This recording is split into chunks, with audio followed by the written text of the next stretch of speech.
Let's get more about what is expected from the US and President Obama at the Climate Change Summit, or not at the Climate Change Summit. We're joined by Rick Piltz. He's the director and founder of Climate Science Watch, a non-profit group that looks into policy accountability by government officials on climate change. I mean, whether he goes or he doesn't go, it will have an effect on proceedings, one would think, in Copenhagen. I should think so. It would be pretty high-profile activity if he goes. And if he goes, what will be expected of him? Perhaps more than he can deliver. I wouldn't expect miracles. Clearly, President Obama is constrained by his domestic political situation. There's just the dysfunction of the Senate in moving anything forward right now, and he can't make a binding commitment unless he knows he's going to have the law, the funding to back it up. So we'll just get a nice speech? Well, I think it's important, since they've already made it clear that they're not going to sign some really, truly binding agreement of the sort that is probably needed, that they show some political leadership, that they indicate that they're making a commitment to start in on serious negotiations that the next time. Right, but we've already had those commitments and the nice speeches and this idea that he's going to rally the world and so forth, but it's not coming true. I mean, it's interesting because, I mean, it seems the last we checked with all the kind of gossip in Washington, it looks like he might make a decision to go. But you'd think that perhaps it's a good idea for him not to go in that case, because, you know, it's quite obvious to everyone who will listen to that speech that he's got nothing to back up his words. Well, I suppose it might depend on whose point of view you're looking at it from.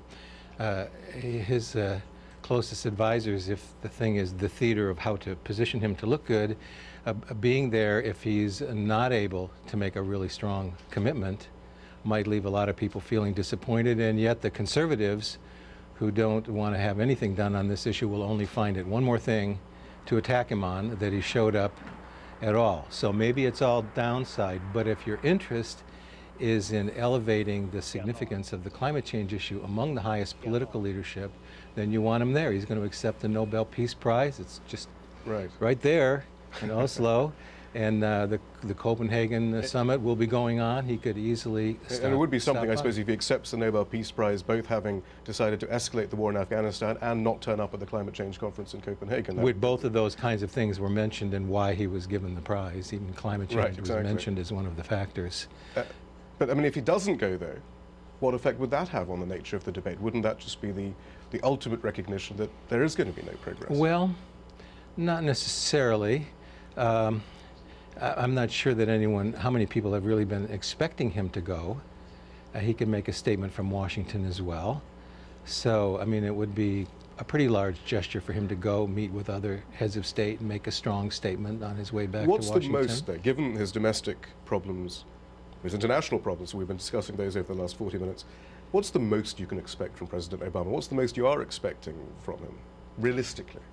Well, you know, right now, the United States doesn't have a climate policy. I mean, not one that can be laid out specifically and that is agreed by the governing institutions. It's all in dispute. It's all unresolved. But he could make a statement of his own commitment to policy. He can't say the exact percentage of emissions of greenhouse gases by when. He can't say the number of dollars for developing countries that will bear the brunt of the climate impacts. Which is going to be a key part of it. But he can make a strong policy statement and indicate that he'll push for it and fight for it. Are you still optimistic about any of this? It looks pretty bleak, doesn't it? I mean, between the US, China, all these other countries, the lack of will on Capitol Hill, I mean, frankly, it looks pretty hopeless at the moment, doesn't it? Well, you know, as one who's been thinking about this issue and working on it for 20 years, there have been times in earlier years when it dropped off the radar screen almost completely. So now it does have a high salience. I don't think that people are going to walk away from it. I don't think the problem is going to go away unless the smartest scientists on the planet are completely wrong. They're going to have to deal with it. And in the US, I mean, Obama's made some good statements at the UN Climate Summit and the G8, but to the US public has never heard any president talk to them with candor about the meaning of the climate change problem and what we have to go through with the energy system, what the impact, what the implications of not taking action would be, what our international response, what the policy choice, none of this. I mean, no American president has really done anything to educate and rally the American people. And until that happens, then the public opinion will be soft in how much it's willing We'll have to support. We'll have to see whether he can do that with so much else to rally public opinion on domestically. But thank you very much.